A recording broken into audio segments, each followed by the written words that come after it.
도성에서 가장 이름난 귀빈관의 으리으리한 발표회장 안은 수많은 사람들의 술렁임으로 가득했습니다. 사방에서 터지는 사진기의 번쩍이는 불빛이 쉴 새 없이 눈을 어지럽혔고 기자들은 저마다 더 좋은 자리를 차지하려 분주하게 움직였습니다. 단상 위긴 탁제는 3명의 남녀가 앉아 있었는데 그들의 얼굴에는 어색함과 긴장감이 역력했습니다.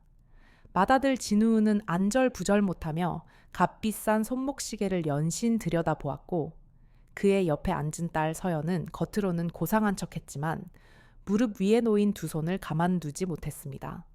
막내 아들 현우만이 이 모든 상황이 이해되지 않는다는 듯 걱정스러운 눈빛으로 텅 빈 중앙의 의자를 바라보고 있었습니다. 그때 사회자가 나서서 장례를 정돈하며 입을 열었습니다. 이제 장인의 유산이라는 자선단체를 세우신 박민준 선생님의 말씀을 듣겠습니다. 이 단체의 첫 시작 자금은 무려 100억 원에 달합니다. 100억 원이라는 말에 장내는 다시 한번 크게 술렁였습니다. 진우와 서연의 눈이 탐욕으로 번뜩이는 순간이었습니다. 그때 발표회장 뒤쪽의 육중한 문이 열리는 소리와 함께 장내의 모든 소음이 거짓말처럼 멎었습니다. 모든 사람의 시선이 문 쪽으로 쏠렸습니다. 문 안으로 들어선 사람은 72살의 박민준이었습니다. 하지만 그의 모습은 새 아이가 기억하는 아버지의 모습이 아니었습니다. 그는 더 이상 아이들의 기억 속에 있던 낡고 해진 옷을 입고 등이 굽었던 초라한 늙은이가 아니었습니다. 몸에 꼭 맞게 지은 귀한 옷을 입고 머리는 단정하게 빗어 넘겼으며 꼿꼿하게 편 허리는 수십 년은 젊어 보이게 했습니다. 무엇보다 아이들을 소름 돋게 한 것은 그의 눈빛이었습니다. 한겨울 얼음장처럼 차갑고 깊이를 알 수 없는 그 눈빛에는 자식들을 향한 그 어떤 온기도 남아있지 않았습니다. 박민주는 단상을 향해 걸어오며 바로 옆을 스쳐 지나가는 자신의 아이들에게는 눈길 한번 주지 않았습니다. 마치 처음 보는 사람들인 양 혹은 길가의 돌멩이를 지나치듯 무심하게 지나쳐 중앙의 빈 의자에 앉았습니다. 아이들은 충격으로 아무 말도 할 수 없었습니다. 진우는 옆에 앉은 아내의 팔을 붙잡고 믿을 수 없다는 듯 속삭였습니다. 여보, 이게 어떻게 된 일이야? 무슨 자선단체? 아버지가 어디서 저런 돈을? 서연은 재빨리 손에 든 기계를 꺼내들어 어디론가 다급하게 글자를 보냈습니다. 빨리 방송을 켜. 이건 엄청난 일이야.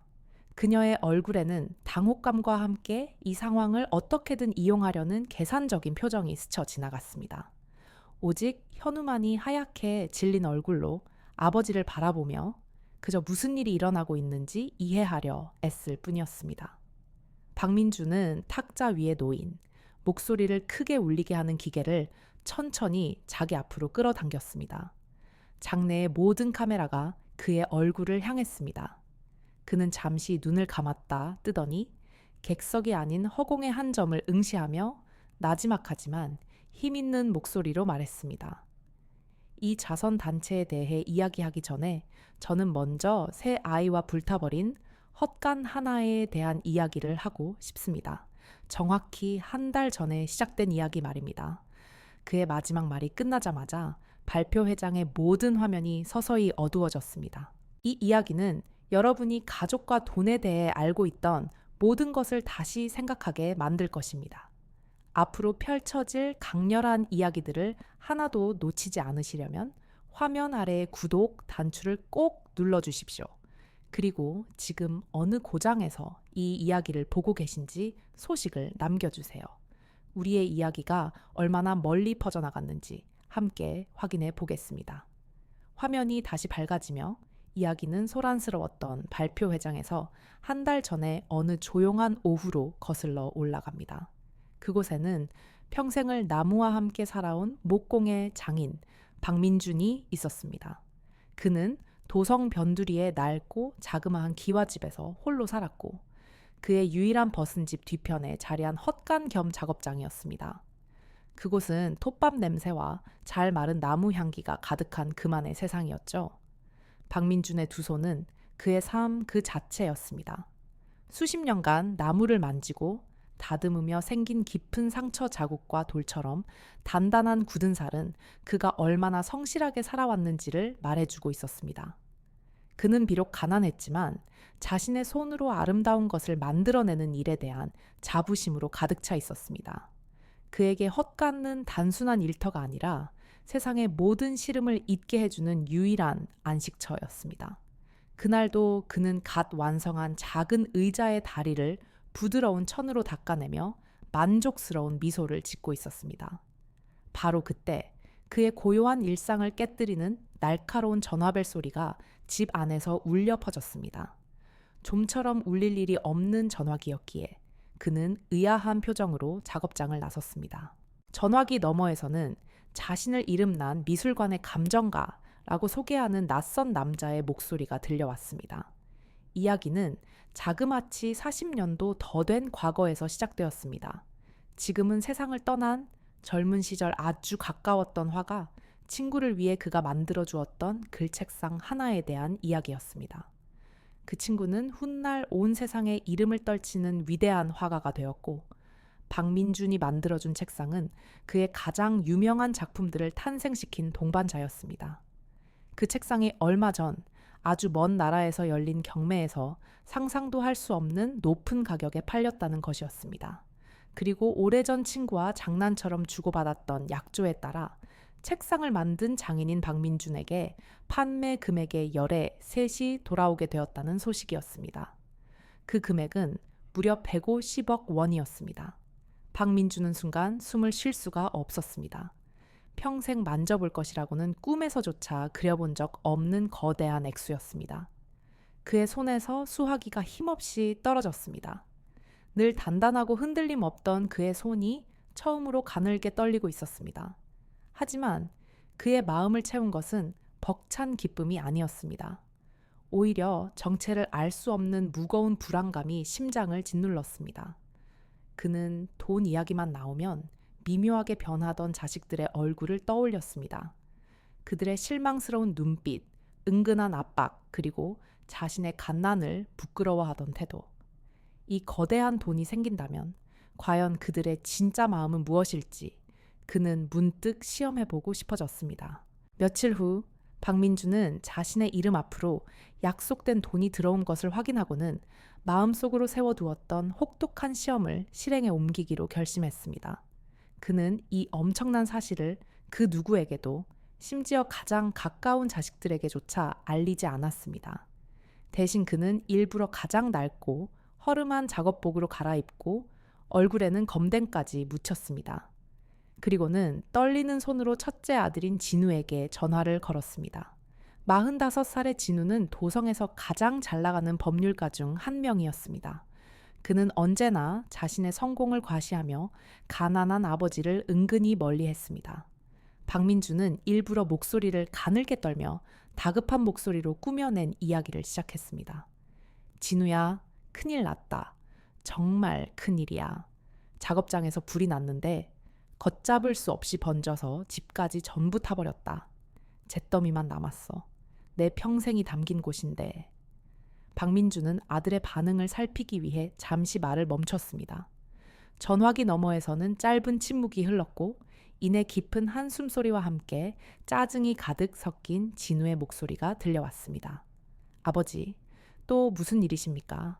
왜 항상 그렇게 문제를 일으키세요? 저는 지금 아주 중요한 사람들과 회의 중입니다. 제발 좀 진정하세요. 아들의 목소리에는 아버지를 향한 걱정은 단 한 조각도 담겨 있지 않았습니다. 오직 자신의 중요한 일과를 방해받았다는 귀찮음과 원망만이 가득했습니다. 박민주는 애써 슬픈 목소리를 쥐어짰습니다. 나는 지금 길바닥에 나앉았다. 갈 곳이 한 군데도 없어. 입고 있는 이 옷 한 벌이 전부다. 그러자 진우는 더욱 귀찮다는 듯이 말했습니다. 일단 근처에 있는 오갈 데 없는 사람들이 머무는 곳으로 가 계세요. 제가 나중에 사람을 보내 알아보겠습니다. 끼니는 거르지 마시라고 돈은 조금 보내드리겠습니다. 바로 그때 전화기 너머로 진우 아내의 날카로운 목소리가 희미하게 들려왔습니다. 여보, 설마 아버님을 우리 집으로 모실 생각은 아니죠? 이웃들이 뭐라고 생각하겠어요? 우리 애들 보기도 창피해요. 박민준의 심장이 차갑게 식어내렸습니다. 아들의 냉담함과 며느리의 노골적인 무시는 날카로운 비수가 되어 그의 가슴 가장 깊은 곳을 찔렀습니다. 그는 자신이 아들의 성공적인 인생에 있어서 그저 지워버리고 싶은 부끄러운 과거이자 귀찮은 짐 덩어리일 뿐이라는 사실을 뼈저리게 깨달았습니다. 그는 더 이상 아무 말도 하지 못하고 멍하니 서 있었습니다. 전화는 이미 끊겨 있었고 수화기에서는 차가운 신호음만이 반복해서 들려오고 있었습니다. 박민주는 힘없이 수화기를 내려놓았습니다. 그의 눈에는 눈물 대신 차가운 분노가 서리기 시작했습니다. 이것은 시작에 불과했습니다. 그는 이제 자신의 두 번째 자식에게도 똑같은 시험을 해보아야겠다고 굳게 마음먹었습니다. 과연 딸은 아들과 다를 것인지 아니면 더한 실망을 안겨줄 것인지 그는 모든 것을 확인해야만 했습니다. 깊은 절망감에 휩싸인 박민주는 마지막 남은 희망을 붙잡고 둘째 딸 서연에게 전화를 걸었습니다. 42살의 서연은 가족의 소중함을 내세워 사람들의 마음을 얻는 유명한 이야기꾼이었습니다. 그녀는 언제나 화면 속에서 따뜻하고 다정한 딸의 모습을 연기했지만 실제로는 자신의 체면과 평판을 아버지보다 훨씬 더 중요하게 생각했습니다. 소식을 들은 서연은 한달음에 달려왔습니다. 하지만 그녀는 혼자가 아니었습니다. 그녀의 뒤에는 촬영 기구를 든 젊은 사내가 그림자처럼 따라붙어 있었습니다. 박민준이 임시로 머물고 있던 허름한 여관방에 들어서자마자 서연은 카메라가 돌아가는 것을 확인하고는 과장된 몸짓으로 아버지를 끌어안았습니다. 그녀의 눈에서는 기다렸다는 듯이 굵은 눈물방울이 흘러내렸습니다. 서연은 카메라를 정면으로 바라보며 마치 준비된 연극 대사를 읊듯이 슬픔에 잠긴 목소리로 말하기 시작했습니다. 여러분, 이 비극을 좀 보세요. 평생을 성실하게 일만 하신 저희 아버지가 한순간에 모든 것을 잃으셨습니다. 하지만 걱정 마세요. 우리 가족은 절대로 아버지를 홀로 내버려 두지 않을 겁니다.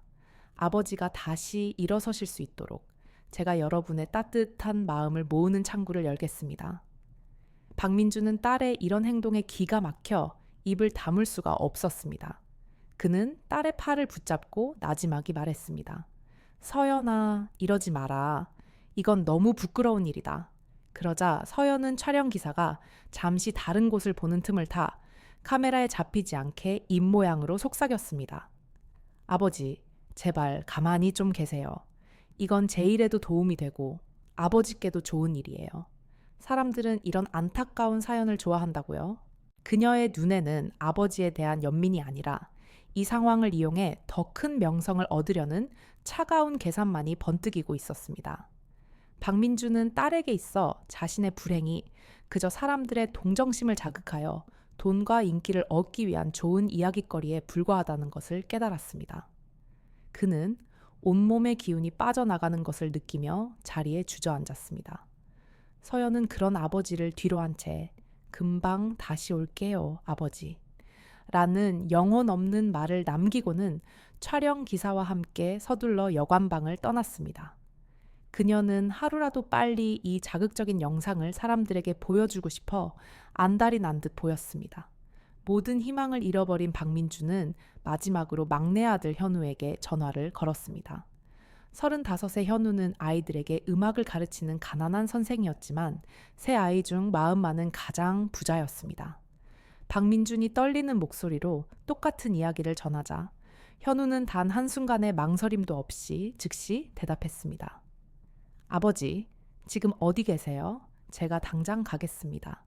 아무 걱정 마세요. 저희 집에서 함께 지내시면 됩니다. 방은 좁지만 마음만은 편히 쉬실 수 있을 거예요. 그 따뜻한 한마디에 박민준의 메마른 눈가에 마침내 뜨거운 눈물이 흘러내렸습니다. 박민준은 막내 아들 현우의 비좁은 단칸 방에서 며칠을 보냈습니다. 현우는 하나뿐인 잠자리를 아버지께 내어드리고 자신은 차가운 방바닥에서 웅크리고 잠을 잤습니다.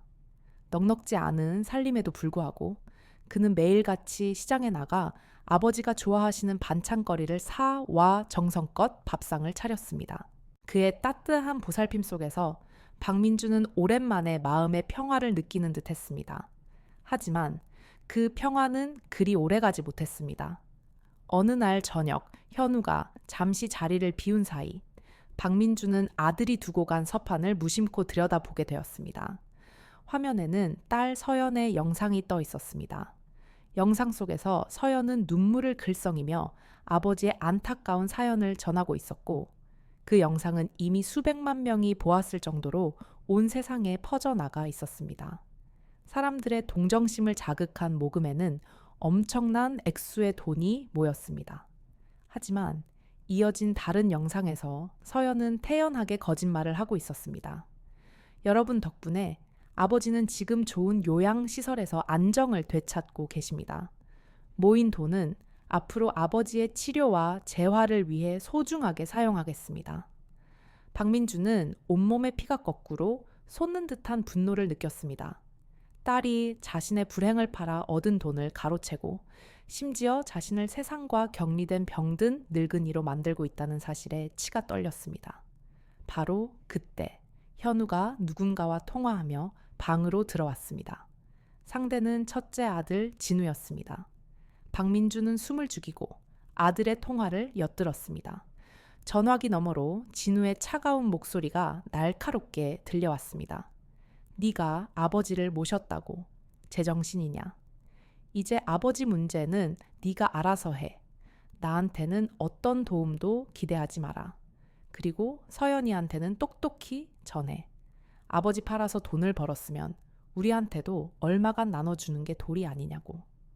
현우는 형의 이기적인 말에 울분을 참지 못하고 목소리를 높였습니다. 형, 어떻게 그런 말을 할 수가 있어? 우리 아버지시잖아. 돈이 뭐가 그렇게 중요해. 그 순간 박민준의 마음속에서 무언가 단단히 부서져 내렸습니다. 자식들의 민낯을 확인한 그의 가슴은 더 이상 슬픔으로 아프지 않았습니다. 대신 그 자리에는 차가운 얼음 같은 분노와 굳은 결심이 들어찼습니다. 그는 더 이상 상처받고 슬퍼하는 약한 아버지가 아니었습니다. 그는 자식들에게 그들이 저지른 잘못의 대가를 반드시 치르게 하리라 다짐했습니다. 그날 밤 박민주는 막내 아들이 깊이 잠든 것을 확인하고 조용히 자리에서 일어났습니다. 그는 아들의 머리맡에 현우야, 모든 것이 고마웠다. 나를 찾지 마라. 나는 이제 괜찮다. 라는 짧은 글귀를 남기고 어둠 속으로 사라졌습니다. 밖으로 나선 그는 곧장 자신에게 거액의 유산 소식을 전해주었던 미술관의 감정객에 전화를 걸었습니다. 그의 목소리는 더 이상 떨리지 않았습니다. 이제 움직일 때가 된 것 같소. 이 나라에서 가장 유능한 법률가와 자산 관리인들을 내게 데려와 주시오. 그의 새로운 인생, 아니, 그의 통쾌한 복수가 시작되는 순간이었습니다. 그날 이후 박민주는 완전히 다른 사람이 되었습니다. 그는 도성에서 가장 높고 화려한 귀빈관의 꼭대기층에 거처를 마련하고 전문가들의 도움을 받아 자신의 모습을 하나씩 바꾸어 나갔습니다. 평생 입어본 적 없는 값비싼 옷들이 그의 몸에 맞춰졌고 거칠었던 머리카락은 단정하게 다듬어졌습니다. 거울 속에 비친 자신의 모습은 낯설었지만 그의 눈빛만은 이전보다 더욱 또렷하고 강렬하게 빛나고 있었습니다. 그는 자신의 막대한 재산 중 100억 원이라는 거금을 떼어 장인의 유산이라는 이름의 자선단체를 설립했습니다. 그리고 자신의 계획을 세상에 알리기 위해 도성에서 가장 이름난 홍보 대행사를 고용하여 성대한 발표회를 준비하기 시작했습니다. 발표회 소식은 순식간에 퍼져나갔고 베일에 쌓인 거부의 등장은 모든 사람들의 궁금증을 자아냈습니다. 박민준의 계획은 치밀했습니다. 그는 홍보 대행사를 통해 모든 언론사에 발표회 초대장을 보냈고 그의 법률가들은 세 자녀에게 각기 다른 내용이 담긴 특별한 초대장을 전달했습니다. 맏아들 진우와 딸 서연에게 보내진 초대장은 아주 교묘하게 만들어졌습니다. 그 안에는 사회에 존경받는 지도층 인사인 두 분을 비밀스러운 자선가의 특별한 행사에 초대합니다.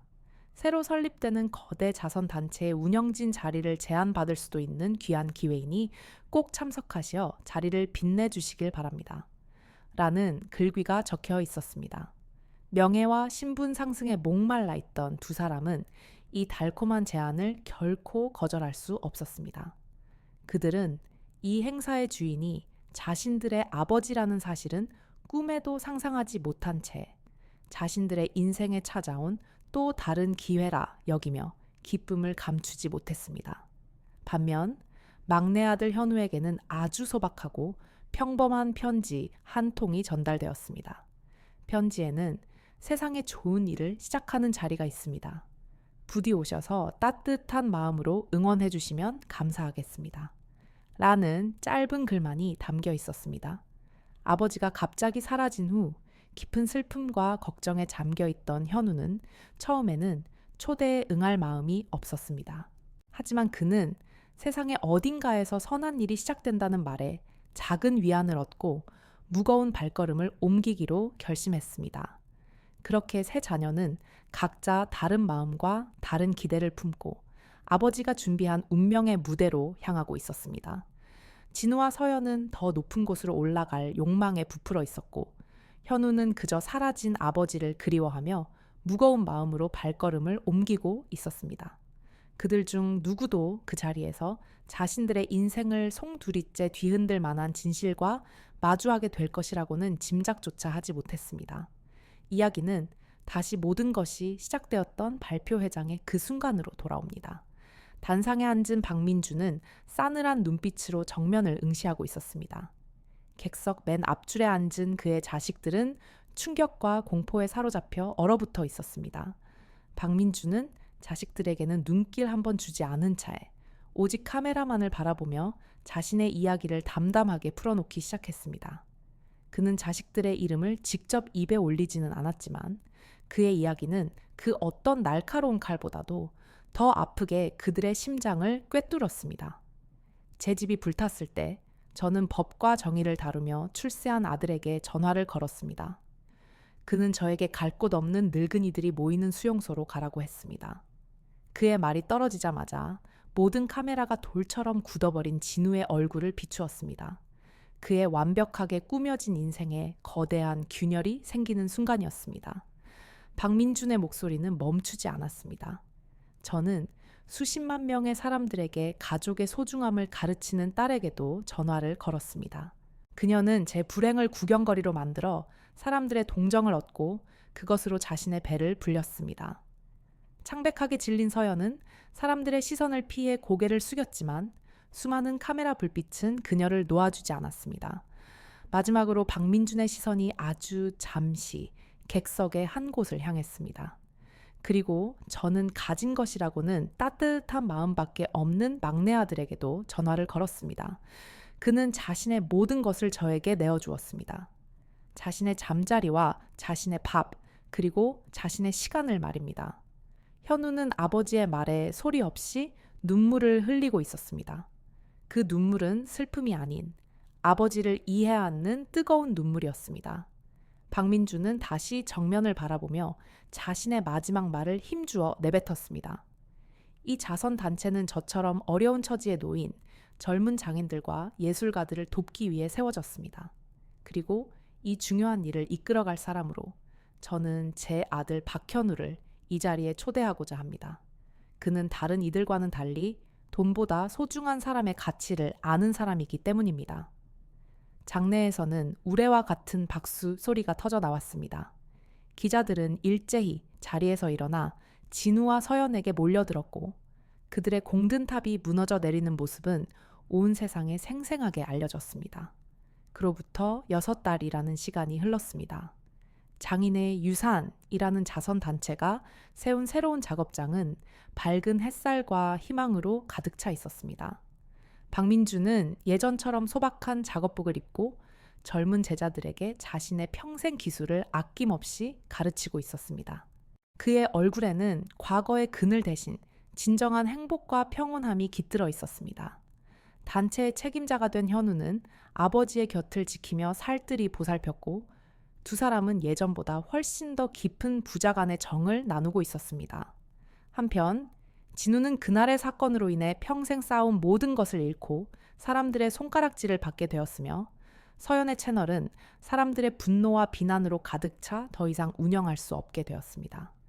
그들은 뒤늦게 아버지를 찾아와 용서를 빌었지만 박민주는 그들을 만나주지 않았습니다. 그들에게 향하는 문은 영원히 닫혀버린 것이었습니다. 박민주는 두 자식을 잃었지만 그보다 훨씬 더 소중한 자기 자신과 삶의 의미를 되찾았습니다. 그는 돈으로는 절대 살 수 없는 인간의 존엄과 진정한 사랑의 가치를 온 세상에 증명해 보였습니다. 이 이야기는 우리 모두에게 묻고 있습니다. 인생에서 가장 소중한 것은 과연 무엇이며 우리는 무엇을 위해 살아가고 있는지를 말입니다. 오늘 이야기가 여러분의 마음에 깊은 울림을 주었다면 구독과 좋아요를 꼭 눌러주십시오. 여러분의 따뜻한 관심이 더 좋은 이야기를 만드는 가장 큰 힘이 됩니다. 다음 시간에 더욱 감동적인 이야기로 다시 찾아뵙겠습니다.